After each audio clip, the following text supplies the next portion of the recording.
Hello my dear students, welcome to my channel easy math solution. আজকে তোমাদের যে বিষয়টি নিয়ে কথা বলবো, সপ্তম শ্রেণীর পঞ্চম সপ্তাহের দ্বিতীয় অ্যাসাইনমেন্ট নিয়ে। তোমরা পুরো ভিডিওটা না টেনে দেখলে ভালো হয়। কেন? যদি তুমি বুঝতে চাও তাহলে পুরো ভিডিওটা একের পর এক একদম প্রত্যেকটা মিনিট দেখো। আর যদি তুমি অ্যাসাইনমেন্ট করতে চাও টেনে টেনে দেখলে হবে। আর আমি আমার সর্বোচ্চটুকু দিয়ে বোঝানোর চেষ্টা করব। অর্থাৎ কারণ যদি তুমি বুঝতে চাও, অর্থাৎ তোমার দুইটা লাভ হবে। একটা হচ্ছে যদি বুঝতে চাও তাহলে ধৈর্য ধরে পুরো ভিডিওটা দেখো, আর যদি অ্যাসাইনমেন্ট করতে চাও তাহলে কি করে যেতে পারো। এইটুকুই বলার। আর চলো তাহলে তোমাদের প্রথম প্রশ্নটা একটু দেখে নেওয়া যাক। প্রথম প্রশ্নটা হচ্ছে কি, কাপড় ব্যবসায়ী আমিন ও সজল যথাক্রমে 4 ঘন্টায় 50 কিমি ও 3.5 ঘন্টা, অর্থাৎ 3 সমস্ত বিভাগের 1 ঘন্টায় 52 সমস্ত বিভাগের 1 কিলোমিটার পথ অতিক্রম করে নারায়ণগঞ্জে পৌঁছালো। ব্যবসায় তারা 2,20,000 টাকা বিনিয়োগ করে 10% লাভ পেল এবং লভ্যাংশ তাদের গতিবেগ অনুপাতে ভাগ হলো। এখন আসো, এটা হচ্ছে উদ্দীপক, অনেক বড়। অত বড় উদ্দীপক মানে 2-3টা প্রশ্নের সংমিশ্রণ এখানে। চলো তাহলে প্রথম প্রশ্নটা দেখা যাক। বলছে কি, সজলের ঘন্টায় গতিবেগ নির্ণয় করো। সজলের ঘন্টায় গতিবেগ নির্ণয় করতে বলছে। তাহলে সজল ঘন্টায় কত কিলোমিটার গেছে দেখো। সজল গেল হচ্ছে 3 সমস্ত বিভাগের 1 ঘন্টায় 52 সমস্ত বিভাগের 1 কিলোমিটার। তাহলে দেখো সজল 3 সমস্ত বিভাগের 1 বা বিভাগের 7, এখানে দেখো 3 × 6 = 7 ঘন্টায় যায়। 52 সমস্ত বিভাগের 1 বা বিভাগ, অর্থাৎ কি এটাকে ভেঙে ফেললে, অর্থাৎ কি সমস্তটাকে ভেঙে ফেললে, মিশ্র ভগ্নাংশটাকে ভেঙে যদি অপকৃত নিয়ে যেতে চাই, তাহলে 52 দুগুণ হচ্ছে 104, সাথে 1 যোগ করলে 105 কিলোমিটার। তাহলে 1 ঘন্টায় সে অবশ্যই কম যাবে। কম গেলে হবে ভাগটা আমি এখানে দেখিয়ে দিলাম। ভাগকে গুণ করে দিলে দ্বিতীয় ভগ্নাংশ অর্থাৎ ভাগের পরবর্তী ভগ্নাংশটা উঠে যাবে। উঠে দিয়ে দেখো এখানে আমি কাটাকাটি করতেছি, 2 এর দিকে কাট দিলাম আর 7 দিয়ে 105 কে ভাগ, 7 থেকে 7 3 5 7 35। এখানে আমি রাফটা করলাম, অর্থাৎ টোটাল হচ্ছে কত, 7 দিয়ে 105 কে ভাগ করলে 15 কিলোমিটার। এটাই হচ্ছে প্রথম প্রশ্নের উত্তর। অর্থাৎ সজল 1 ঘন্টায় 15 কিলোমিটার যায়। দ্বিতীয় প্রশ্নটা হচ্ছে আমিন ও সজলের গতিবেগের অনুপাত বের করো। গতিবেগের অনুপাত তাই করতে বলছে। চলো তাহলে আমি সজলের এখানে একটা বিষয় বলে রাখি, গতিবেগ কথাটা বলতে। এখন দুইজনের কিন্তু ভিন্ন গতিবেগ। দেখো একজনের 4 ঘন্টায় 50, আরেকজনের হচ্ছে কি 3.5 ঘন্টা, অর্থাৎ 3 সমস্ত বিভাগের 1 ঘন্টায়, অর্থাৎ কি 52 সমস্ত বিভাগের 1। দুইজনের গতিবেগ ভিন্ন। তাহলে আমাকে গতিবেগ বিষয়টা আসলে এক নির্দিষ্ট সময়ের মধ্যে কতটুকু যায়, আমাকে নির্দিষ্ট সময়ের মধ্যে, সাপোজ এখানে আমি ধরলাম 1 ঘন্টায় সে কতটুকু যাচ্ছে সেটা আমি বের করে নিব। তাহলে 1 ঘন্টায় আমি 4 ঘন্টায় যাই হচ্ছে 50 কিলোমিটার। দেখো এখানে আমিনেরটা আমি একে ইন্ডিকেট করতেছি উদ্দীপকে। আমি 4 ঘন্টায় 50 কিলোমিটার যাই। 4 ঘন্টায় গেল কয় মিটার? 50 কিলোমিটার। তাহলে 1 ঘন্টায় যাই 4 ভাগে 50। তাহলে 50 কে যদি 4 দ্বারা ভাগ করা হয়,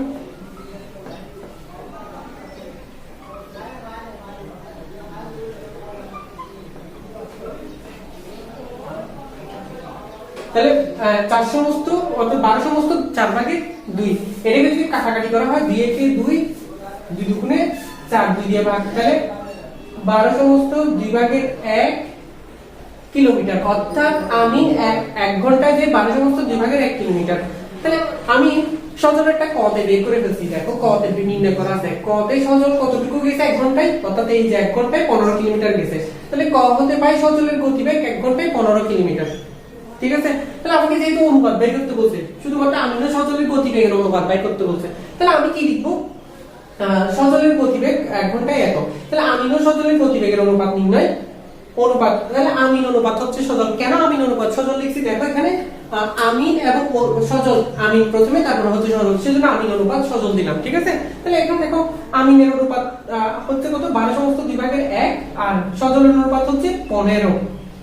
ঠিক আছে? তাহলে এখন দেখো এইটুকুতে শেষ বলা যায়। আমি তোমাদেরকে অর্থাৎ আরেকটু ভালোভাবে, অর্থাৎ অনুপাত জিনিসটাকে আর একটু ভালোভাবে বোঝার জন্য আরো কিছু কাজ করতেছি, সেটা একটু খেয়াল করো।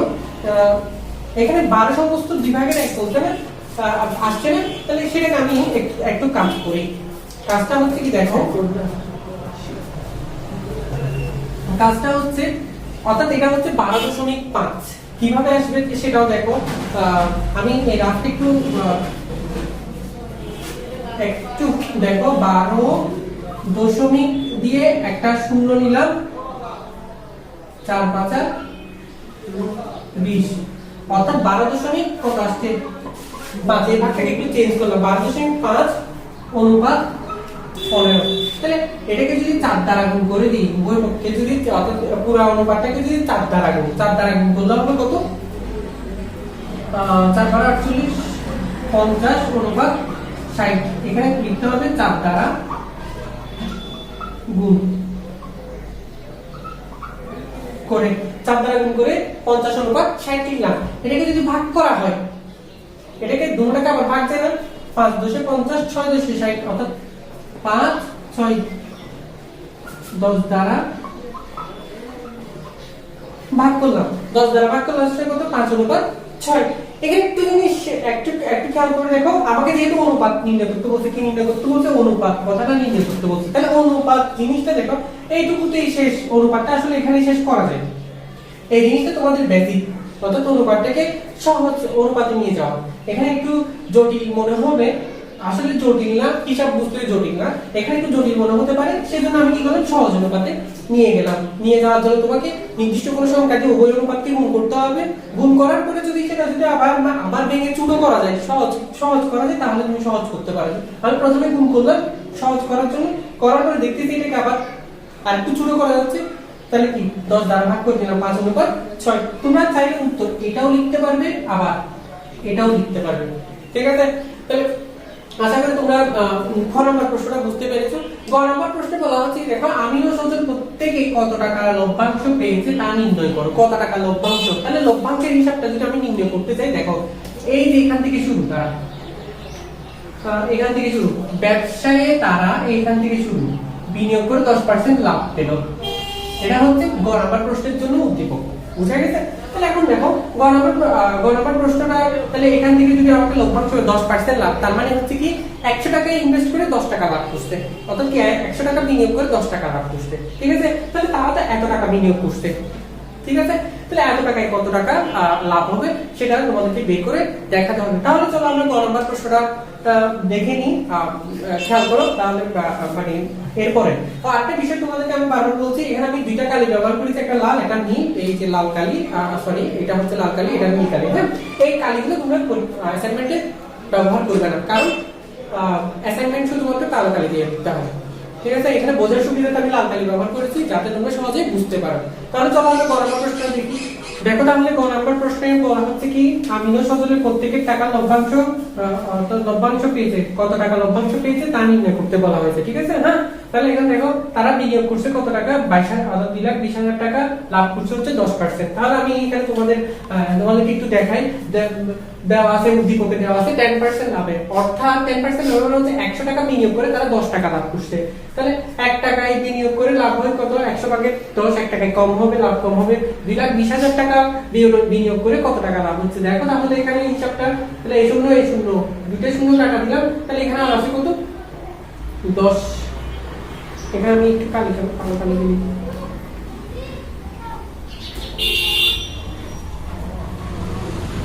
10 গুণন 2,200, তাহলে এটাকে 10 দিয়ে গুণ করলে কত হবে, 22,000 টাকা। 22,000 টাকা তারা লাভ করছে, ঠিক আছে? তাহলে এখন আসো গতিবেগের অনুপাত, অর্থাৎ কি সচল, আমি প্রত্যেকে এখানে আরেকটা কথা বলে দিছে, দেখো তাদের লভ্যাংশ গতিবেগের অনুপাতে ভাগ করা হলো, মানে গতিবেগের অনুপাতে ভাগ করা। তাহলে গতিবেগটা কোথায় পাইছি, আমি খ তে পাইছিলাম। খ তে হচ্ছে আমিনো সজলের গতিবেগের অনুপাত, আমিনো অনুপাত সজল মানে 12 সমস্ত বিভাগের এক অনুপাত হচ্ছে কত, 15। তাহলে তোমরা চাইলে এই অনুপাত দিয়েও করতে পারবে, এটা দিয়েও, এটা খ এর, অর্থাৎ এটা দিয়েও করতে পারবে, আবার চাইলে এটা দিয়েও করতে পারবে, ঠিক আছে? হ্যাঁ, এটা দুটোটাই উত্তর একই আসবে। আমি তোমাদেরকে একটা করে দেখাবো, আর দ্বিতীয়টা তোমরা করার চেষ্টা করিও, তাহলে তোমাদের অনুপাতটা বোঝাও হবে, শেখাও হবে। ঠিক আছে, তাহলে চলো এখানে 12 সমস্ত বিভাগের এক অনুপাত 15, তাহলে অনুপাত লভ্যাংশের কে কত পাইছে সেটা বের করতে হলে আমাকে অনুপাত দিয়ে যোগফল বের করতে হবে। তাহলে অনুপাতের যোগফল,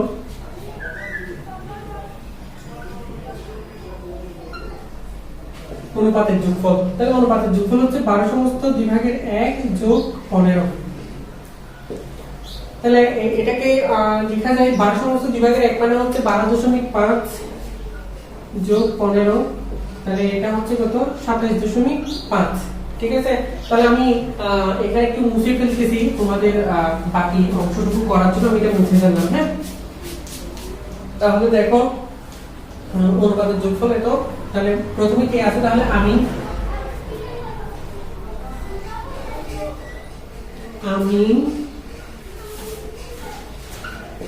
তেলের সমান কত টাকা, এত টাকা, এই যে এই টাকাটা, এই টাকাটা অর্থাৎ 22,000 এর 27.5 ভাগের 12.5। ঠিক আছে, তাহলে এখন দেখো এটাকে একটু ক্যালকুলেশন করি। এর মানে গুণ জানি, এটা কি লেখা যায় এভাবে, অর্থাৎ দশমিকের জন্য একটা এক, দশমিকের পর একটা কাছে সেজন্য একটা শূন্য। ঠিক একইভাবে এটাও লেখা যায়। আমি বোঝার সুবিধার্থে এই পাশে করতেছি হিসাবটা।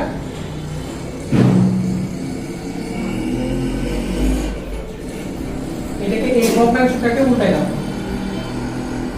উল্টাই দিলে হবে 125 ইন্টু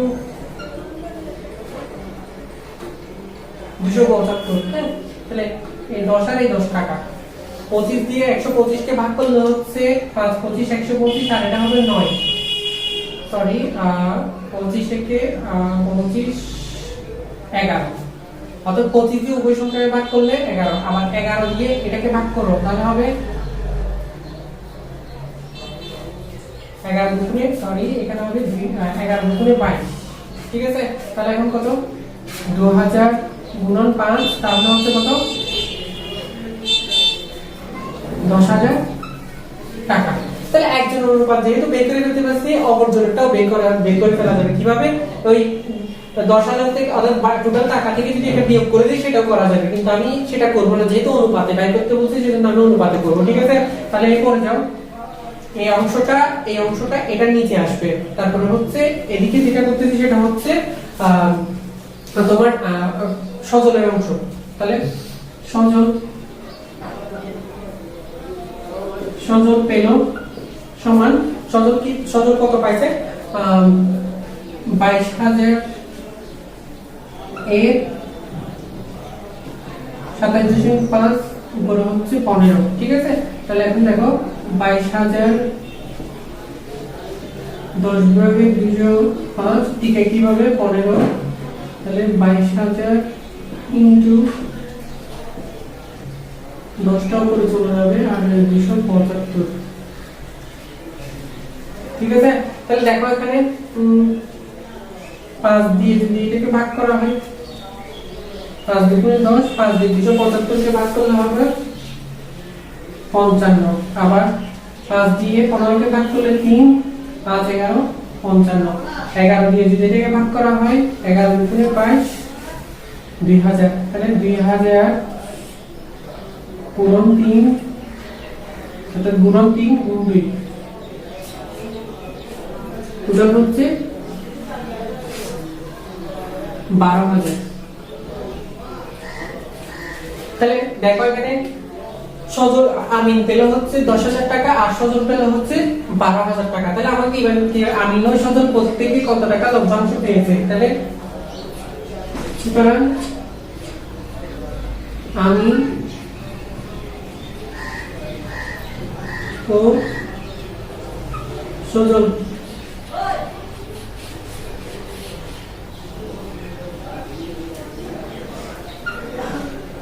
যথাক্রমে পেল সমান পেল দিয়ে অর্থাৎ একজন 10,000 টাকা পেয়েছে, একজন 12,000 টাকা পেয়েছে, এইটুকু লিখে দিলে হবে। আমি এখানে বারবার একটা কথা বলছি, সেটা হচ্ছে তোমাদের বোঝার সুবিধার্থে ভিন্ন কাজে ব্যবহার করা হয়েছে। আর একটা বিষয় হচ্ছে কি, আমি টোটাল হিসাবটা আমি নিজের হাতে করে দেখিয়েছি, সরাসরি আমি কপি অর্থাৎ নিজে করে তারপর বুঝিয়ে দিইনি, অর্থাৎ সাথে সাথে আমি কিভাবে আসছে সেটা তোমাদেরকে বর্ণনা করে দেখিয়েছি। ঠিক আছে, তোমরা আশা করি বুঝতে পারবে। তারপর আমি একটা বিষয় বলে রাখি যে তোমরা অ্যাসাইনমেন্টে করার সময় পর পর দেখো, পর আমি এখানে এই যে গ নাম্বার প্রশ্ন এখান থেকে শুরু হয়ে এখানে এসে এটার পরে যেটা আসবে সেটা এটা। ঠিক আছে, এই লাইনটা, এই যে এই লাইনটা হবে সবার শেষে, এই লাইনটা হবে সবার শেষে। ঠিক আছে, আমি না সোজা যথাক্রমে পেল দিয়ে অর্থাৎ দুইজনের উত্তরটা বসাই দিলে হয়ে যাবে। আশা করি তোমরা এক নম্বর প্রশ্নটা বুঝতে পেরেছো। চলো তাহলে দুই নম্বর সৃজনশীলে চলে যাই।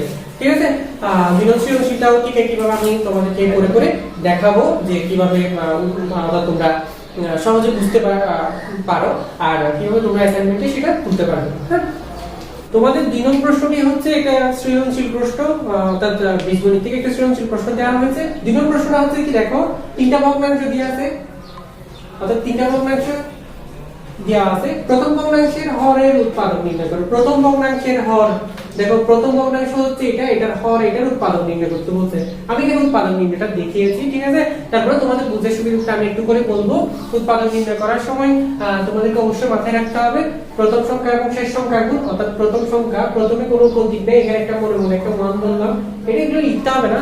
এখানে যা যা আছে অর্থাৎ কি প্রথম সংখ্যা শেষ সংখ্যা গুণ 1 গুণ 2 সমান 2 একে 2, অর্থাৎ 2 থেকে 1 গেলে কত 1, 2 থেকে 1 গেলে 1, আবার 1 চলে আসে। তোমরা উৎপাদক চ্যাপ্টার থেকে আরেকটু ভালোভাবে বুঝতে পারবে। আমি এখানে ভিডিওর সুবিধার্থে তোমাদেরকে মানে এইটুকু পর্যন্ত বুঝাই বলবো।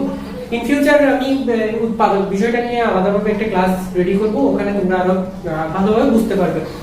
তো দেখো এখান থেকে এক কমন যায়, এক কমন নিয়ে ফেললে অর্থাৎ এই দুইটা থেকে একটা নিয়ে ফেললে আরেকটা থাকে, এটা বসে গেছে, এখান থেকে এটা নিয়ে ফেলছি আর 2 বসে গেছে। এখানে -1 কমন চাই, -1 কমন নিলে হচ্ছে a প্লাস যত এই -1 নিয়ে হচ্ছে a বসে গেছে, মাইনাসে প্লাসে মাইনাস আছে প্লাস 2, তাহলে এখানে a প্লাস 2 আর প্লাস 2, এটা একটা কমন চাই a প্লাস 2, আর এখানে হচ্ছে a মাইনাস 1, অর্থাৎ এটা নিয়ে ফেললে a, এটা নিয়ে ফেললে -1, অর্থাৎ প্রথম ভগ্নাংশের হরের উত্তর হচ্ছে এটা, প্রথম ভগ্নাংশের হরের উত্তর। এখন আসুন খ নম্বর প্রশ্ন, ভগ্নাংশ তিনটি হরের লসাগু নির্ণয় করো। ভগ্নাংশ তিনটা ভগ্নাংশের হরের লসাগু, অর্থাৎ তিনটা ভগ্নাংশের হরের লসাগু নির্ণয় করতে বলছে। তাহলে দেখো প্রথম ভগ্নাংশের হরের হরকে ভেঙে আমি যা যা পাইছি তা আমি এখানে লিখে ফেলছি। এখানে লিখতে হচ্ছে ক হতে পারে প্রথম ভগ্নাংশের হর।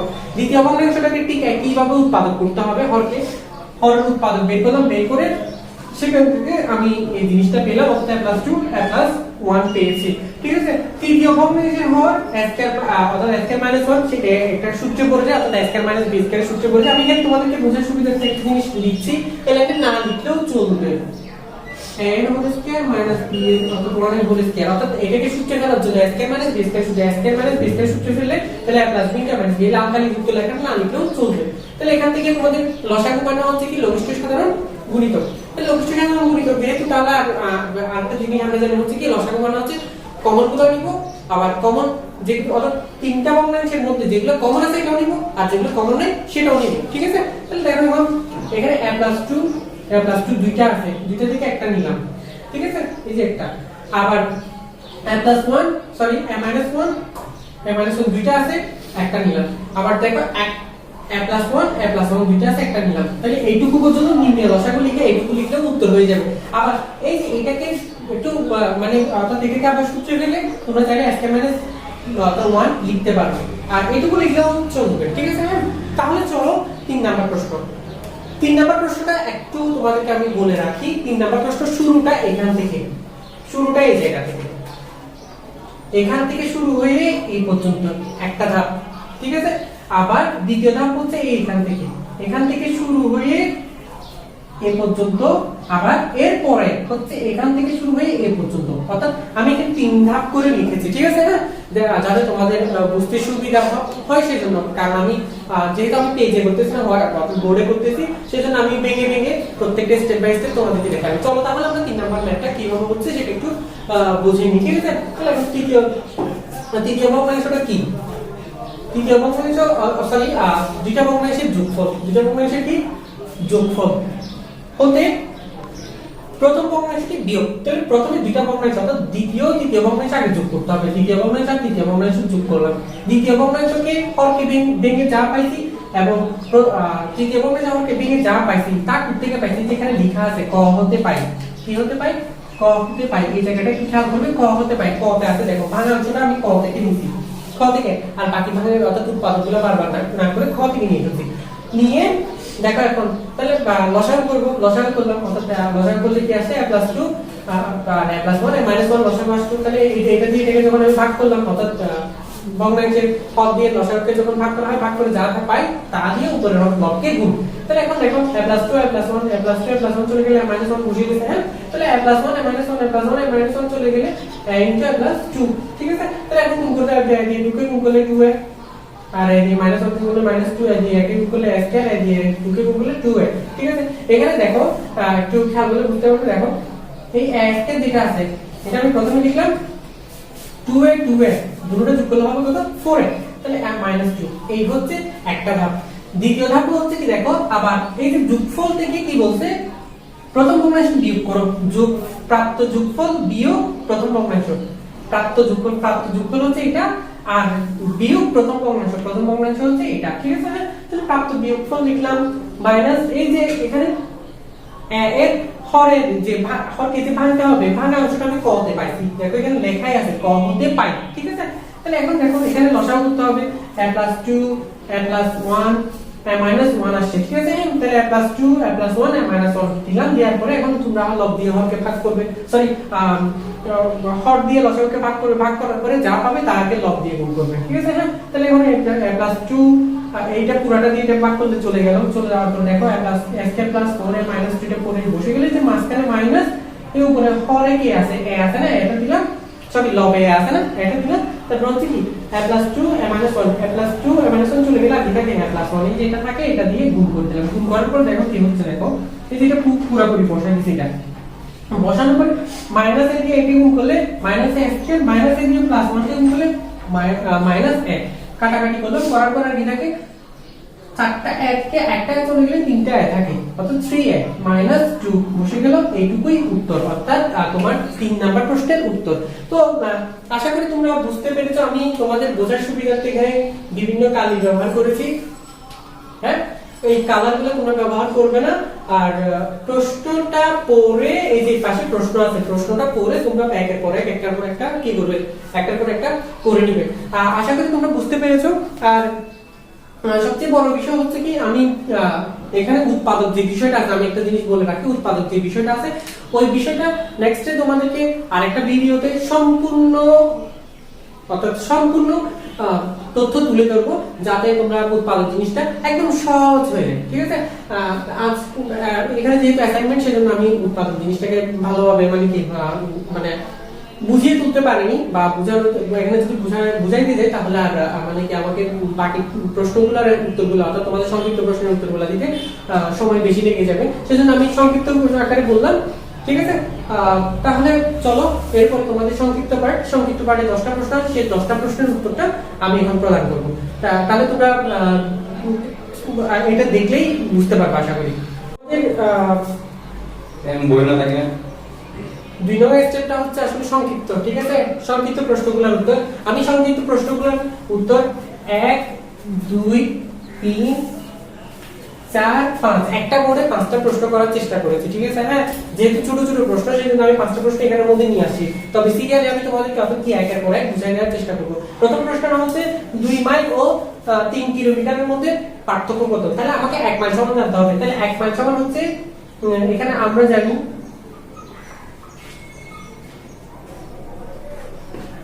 1 মাইল সমান 1.61 কিলোমিটার। তাহলে 2 মাইল সমান হচ্ছে 2 দিয়ে গুণ করে 3.22 কিলোমিটার। ঠিক আছে, তাহলে 2 মাইল ও 3 কিলোমিটারের মধ্যে পার্থক্য, অর্থাৎ মাইলকে আমি কিলোমিটার নিয়ে যেতে হবে। মাইলকে আমি কিলোমিটার নিয়ে যাওয়ার পরে 3.22 থেকে 3 বিয়োগ করলে অর্থাৎ কি 3 কিলোমিটার বিয়োগ করে দিলে তাহলে আমি উত্তর পাচ্ছি হচ্ছে কত 0.22 কিলোমিটার, সেটাকে আমাকে মিটার নিয়ে যেতে বলতে, কত কিলোমিটার, অর্থাৎ কিলোমিটার থেকে মিটার নিয়ে যাবে। কিলোমিটার থেকে মিটার নিয়ে যেতে হলে কি করতে হবে, 1000 দ্বারা গুণ করে দিতে হবে। তাহলে কি 1 কিলোমিটার সমান 1000 মিটার, তাহলে 220 মিটার, কত 1000 দ্বারা গুণ করলে কত 220 মিটার উত্তর হবে। ঠিক আছে, প্রথম প্রশ্নের উত্তর। তাহলে চলো 2 নম্বর প্রশ্নটা হচ্ছে কি, একটি ঘনকের একটি তলের পরিসীমা 12 মিটার হলে এর আয়তন করো, 12 মিটার হলে এর আয়তন করব। দেওয়া আছে তলের পরিসীমা 12 মিটার দেওয়া আছে। তাহলে তো একটা ঘনকের 4টা তল আছে। ঘনকের কয়টা তল, 4টা তল আছে। যেহেতু 4টা তলের মধ্যে দেখো তলের প্রতিবাহুর দৈর্ঘ্য, তলের প্রতিবাহুর দৈর্ঘ্য, তাহলে প্রতিবাহুর দৈর্ঘ্য কত, 12কে 4 দ্বারা ভাগ করে দিলে 3 মিটার। তাহলে ঘনকের ধারগুলোর দৈর্ঘ্য, প্রত্যেকটা ধার অর্থাৎ দৈর্ঘ্য প্রস্থ উচ্চতা 3টা ধার আছে, এই 3 ধারের দৈর্ঘ্য হচ্ছে কত, প্রত্যেকটা ধারগুলোর দৈর্ঘ্য কত মিটার করে, 3 মিটার করে। আমরা জানি যখন দৈর্ঘ্য প্রস্থ উচ্চতা অর্থাৎ তার একক হচ্ছে ঘন একক, তাহলে 3টা 3, প্রত্যেকটা ধারের দৈর্ঘ্য কত 3 মিটার করে, তাহলে কি 3 × 27 ঘন মিটার, কত কি আসবে, ঘন মিটার।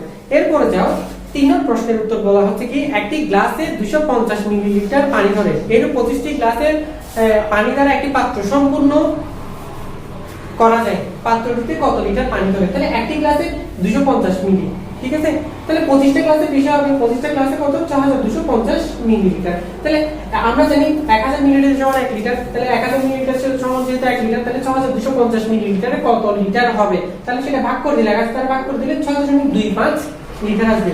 অর্থাৎ বড় পাত্রের, অর্থাৎ এখানে বলছে কি পাত্রটিতে কত লিটার পানি ধরবে, পাত্রটিতে অর্থাৎ বড় পাত্রে, অর্থাৎ যে পাত্রটা ধরবে সেই পাত্রে 6.25 লিটার পানি ধরবে। তাহলে 3 নম্বর প্রশ্ন গেল। 4 নম্বর প্রশ্নের উত্তর হচ্ছে, প্রশ্নটা হচ্ছে কি দেখো, সরকারি ব্যবস্থাপনায় প্রতিদিন 8 ঘন্টায় ট্রাক, অর্থাৎ কি 8 ঘন্টা ধরে ট্রাকে চাল বিক্রি করা হলো। গড়ে প্রতি ঘন্টায় 280 কেজি 500 গ্রাম করে চাল বিক্রি করা হলো। প্রতিদিন কত মেট্রিক টন চাল বিক্রি করা হবে। তাহলে 1 ঘন্টায় বিক্রি করা হচ্ছে 280 কেজি 500 গ্রাম। এই গ্রামটাকে কেজিতে নিয়ে যেতে হবে, কেজি নিয়ে যেতে হলে ভাগ করতে হবে কত দ্বারা, 1000 দ্বারা ভাগ করে দিব। ভাগ করে দেওয়ার পরে সেটা আসবে হচ্ছে 0.50, 0. কত 50, এখানে একটা 0 বেশি দিয়ে দিচ্ছি, 0.50 কেজি, 0.5 দিলেও হবে। তাহলে 280.5 কেজি। তাহলে 1 ঘন্টায় বিক্রি হচ্ছে 280.5 কেজি। তাহলে 8 ঘন্টায় বিক্রি করে কত, 8 দিয়ে গুণ করে দিলে উত্তর এখানে চলে আসবে। আমি এখানে রাফটা করে দেখিয়েছি, দেখো এখানে করে দেখিয়েছি, সেটা তোমরা রাফটা করলে করতে পারো, না করলে সমস্যা নাই। আমরা জানি 1000 কেজি সমান 1 মেট্রিক টন, অর্থাৎ 1 মেট্রিক টন সমান 1000 কেজি। তাহলে আমাকে যেহেতু মেট্রিক টন বাই করতে হবে, সেজন্য 1000 কেজি সমান 1 মেট্রিক টন। তাহলে 2244 কেজি, 2244 কেজি সমান 1000 দ্বারা ভাগ করে দিলে অর্থাৎ 2.244 মেট্রিক টন। এটা হচ্ছে 4 নম্বর প্রশ্নের উত্তর। তাহলে এবার আসে 5 নম্বর। 5 নম্বর প্রশ্নটা হচ্ছে কি, তোমার পড়ার টেবিলের প্রস্থ 2 ফুট আর দৈর্ঘ্য প্রস্থের 1.5 গুণ, দৈর্ঘ্য প্রস্থের 1.5 গুণ। তাহলে দেওয়া আছে প্রস্থ সমান 2 ফুট আর দৈর্ঘ্য হচ্ছে কি প্রস্থের 1.5 গুণ। প্রস্থের 1.5 গুণ মানে প্রস্থ যত তার থেকে 1.5, 1.5 গুণ মানে হচ্ছে কত 1.5। তাহলে এটা দ্বারা গুণ করলে যা পাবো তা হচ্ছে দৈর্ঘ্য, দৈর্ঘ্য 3 ফুট। তাহলে আমরা জানি ক্ষেত্রফল সমান কি দৈর্ঘ্য গুণ প্রস্থ, দৈর্ঘ্য গুণ প্রস্থ একল অর্থাৎ বর্গ একক, তার একক হচ্ছে কি বর্গ একক। তাহলে 2 গুণ 3 সমান বর্গ ফুট, তাহলে 6 বর্গ ফুট। অর্থাৎ 5 নম্বর প্রশ্নের উত্তর হচ্ছে কত, 6 বর্গ ফুট। তাহলে চলো 6 নম্বর প্রশ্নের উত্তরটা আমরা দেখব। 6 নম্বর প্রশ্নের উত্তরটা, এরপরে 6 থেকে 10 পর্যন্ত প্রশ্নের উত্তর এরপর আমি তুলে তোমাদেরকে প্রদান করতেছি। তাহলে চলো 6 থেকে শুরু করা যাক। তোমাদের 6 নম্বর প্রশ্নটা হচ্ছে, জনাব চৌধুরী প্রতিদিন প্রাতভ্রমণের জন্য তার আয়তাকার বাগানের 4 দিকে 4 চক্কর, প্রশ্নটা একটু ভালোভাবে খেয়াল করবে, 4 দিকে 4 চক্কর দেন। তার বাগানটির দৈর্ঘ্য প্রস্থের দ্বিগুণ, বাগানটির দৈর্ঘ্য 120 মিটার। প্রাতভ্রমণে তিনি কত কিলোমিটার হাঁটেন। এখন দেখো দৈর্ঘ্য অলরেডি বলাই আছে, কত মিটার, 120 মিটার। এখানে বলা হয় প্রস্থ কিন্তু বলা নাই। অনেকে মনে করতে পারে যে প্রশ্নটা ভুল মনে হয়, না প্রশ্নটা ভুল নয়, প্রশ্নটা সঠিক আছে।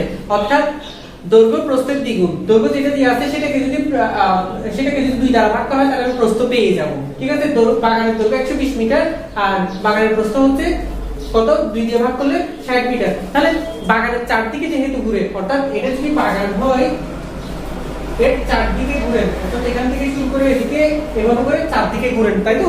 তাহলে এখন দেখো পরিসীমা তাহলে এটাকে বলা হয় পরিসীমা। কি বলা হয়? পরিসীমা। আমরা জানি পরিসীমা সমান 2 ইনটু দৈর্ঘ্য যোগ প্রস্থ। এখানে একক 2 অর্থাৎ কি দৈর্ঘ্য কত পাইছি আমি 120 আর প্রস্থ হচ্ছে 60। তাহলে দুটোটা গুণ করার পরে 380 মিটার, অর্থাৎ চারদিকে একবার ঘুরে আসলে সে 360 মিটার যাবে।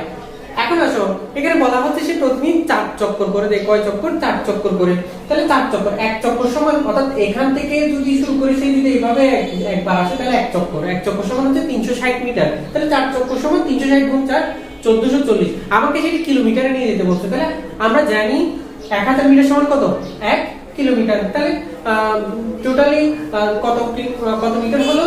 1440 মিটার সমান, আমি এখানে ভাগটা দেখিয়েছি এবং নিজে উত্তরটা দিয়েছি, অর্থাৎ দেখো 1.44 কিলোমিটার সে হাঁটে। অর্থাৎ 6 নম্বর প্রশ্নের উত্তর হলো কত? 1.44 কিলোমিটার। আসো তাহলে এবার 7 নম্বর প্রশ্ন। 7 নম্বর প্রশ্নে বলা হচ্ছে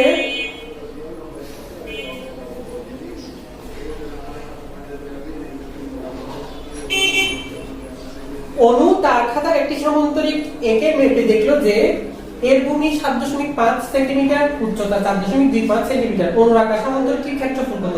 তাহলে দেওয়া আছে ভূমি সমান এত, উচ্চতা সমান এত, অর্থাৎ ভূমি হচ্ছে 7.5, উচ্চতা সমান হচ্ছে 4.25। তাহলে আমরা জানি সমান্তরিকের ক্ষেত্রফল হচ্ছে ভূমি গুণ উচ্চতা। ভূমিকে উচ্চতা দিয়ে গুণ করলে যা পাবো তাই, অর্থাৎ ভূমিকে উচ্চতা দিয়ে গুণ করলে তোমরা এখানে রাফটা করবা, করে দেখবা 3.1 অর্থাৎ 31.875 বর্গ সেন্টিমিটার। ঠিক একইভাবে 8 নম্বর প্রশ্নটা হচ্ছে একটা ত্রিভুজের ভূমি 6 সেন্টিমিটার 50 মিলিমিটার, উচ্চতা 400 মিলিমিটার, এর ক্ষেত্রফল বর্গ সেন্টিমিটারে নির্ণয় করতে বলতে হবে, সেন্টিমিটারে নির্ণয় করতে।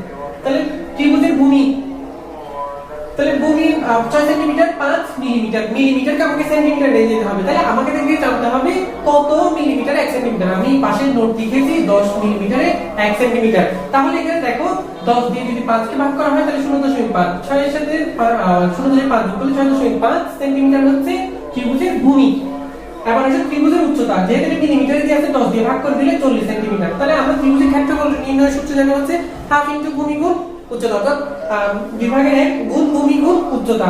এখানে বর্গ সেন্টিমিটার হবে, অর্থাৎ বর্গ একক। তাহলে আমি মানগুলো যদি বসানোর পর আসবে 130 বর্গ সেন্টিমিটার। এটা হচ্ছে 8 নং প্রশ্নের উত্তর। এবার 9 নম্বর প্রশ্ন, 7 কিলোমিটার 7 সেন্টিমিটার সমান কত মিটার? একদম সহজ একটা প্রশ্ন। আমরা জানি 1 কিলোমিটার সমান 1000 মিটার, তাই তো? তাহলে 7 কিলোমিটার সমান 7000 মিটার। তাহলে এখানে দেখো 7 সেন্টিমিটার, তাহলে সেন্টিমিটারকে মিটারে যদি নিয়ে যেতে হলে, অর্থাৎ আমরা জানি কি 1 মিটার সমান কত? 100 সেন্টিমিটার। এখন আমি একটু করে লিখি, তাহলে তোমাদের প্রয়োজনে বুঝতে পারবে। 1 মিটার সমান 100 সেন্টিমিটার। এই দুটো নোট তোমরা লেখার সময় লিখে দিবে, ঠিক আছে? তাহলে কিভাবে আসবে সেটা বুঝতে পারবে। তাহলে 100 দিয়ে ভাগ করতেই 7 কে, তাহলে এই দুটো যোগ করলে 7000 অর্থাৎ কি 0.07 মিটার হচ্ছে 9 নম্বর প্রশ্নের উত্তর। 10 নম্বর প্রশ্নের উত্তর হচ্ছে উত্তর মেরু থেকে বিষুব রেখা পর্যন্ত দূরত্বের কত ভাগের 1 ভাগ 1 মিটার? উত্তর মেরু থেকে বিষুব রেখা পর্যন্ত দূরত্বের 1 কোটি ভাগের, শুধু এইটুকুই উত্তর। আসলে 1 কোটি ভাগের 1 ভাগকে 1 মিটার বলে, এইটুকুই উত্তর। তোমাদের টোটাল সংক্ষিপ্ত প্রশ্নগুলো আমি 10 পর্যন্ত এখানে ভাগে ভাগে লিখেছি। তোমরা এগুলো যখন অ্যাসাইনমেন্টে তুলবে তখন একের পর এক, একটার পর একটা, এক পৃষ্ঠার পর আরেক পৃষ্ঠা, এক পৃষ্ঠার পর আরেক পৃষ্ঠা গিয়ে তারপরে তুলবে। আমি এখানে বোঝানোর সুবিধার্থে হয়তো এভাবে বক্স আকারে করে করে বুঝিয়েছি, ঠিক আছে? তোমাদের যাতে সহজে বুঝতে পারো। আমি ভিডিও শুরুতে বলেছিলাম তোমরা এভাবে যদি করতে চাও তাহলে কি তোমাদের দুইটা উপকার হবে, সেটা আমি আবার বলছি। একটা হচ্ছে অ্যাসাইনমেন্ট করা হবে, দ্বিতীয়টা হচ্ছে কি বোঝা হবে। আর বা শুধু একটা কাজ তোমাদেরকে করতে হবে, সেটা হচ্ছে কি ভিডিওটা না টেনে আস্তে আস্তে আস্তে দেখা। আর যদি অ্যাসাইনমেন্ট করতে যে সমস্যা নাই, স্টপ করে নিলে হয়ে যাচ্ছে। তো আশা করি তোমরা বুঝতে পেরেছো। আমার হ্যান্ডরাইটিংটা একটু মানে খুব একটা ভালো না বলে হয়তো এখানে দেখতে ভালোই দেখাচ্ছে না বলে মনে হচ্ছে। ইনশাআল্লাহ আগামী ভিডিওগুলোতে আরো একটু ক্লিয়ার করে লেখার চেষ্টা করবো, যেহেতু দ্রুত অ্যান্সার দেওয়া হয়েছে। আর সবচেয়ে বড় বিষয় হচ্ছে তোমরা সুন্দরভাবে অ্যাসাইনমেন্টে তুলবা এবং যাতে শিক্ষক তোমাদেরকে, অর্থাৎ তোমাদের শ্রেণী যিনি মূল্যায়ন করবেন অ্যাসাইনমেন্টটা, যেন যিনি মূল্যায়ন করবে আর কি, উনি যেন খুব ভালোভাবে মূল্যায়ন করতে পারেন। তোমাদের হ্যান্ডরাইটিংটা পরিষ্কার রাখার চেষ্টা করবে। আর একটা বিষয় হচ্ছে এইটুকুই বলার, আর কোনো বিষয় আমি বলতে চাচ্ছি না। তো আজ এই পর্যন্তই। পরবর্তী অ্যাসাইনমেন্টের জন্য ভিডিও পরবর্তী অ্যাসাইনমেন্ট যখন আমি করব তখন তোমাদেরকে আমি আমার চ্যানেলে দিয়ে দিব। সো এই পর্যন্ত সুস্থ থাকো, ভালো থাকো, আল্লাহ হাফেজ।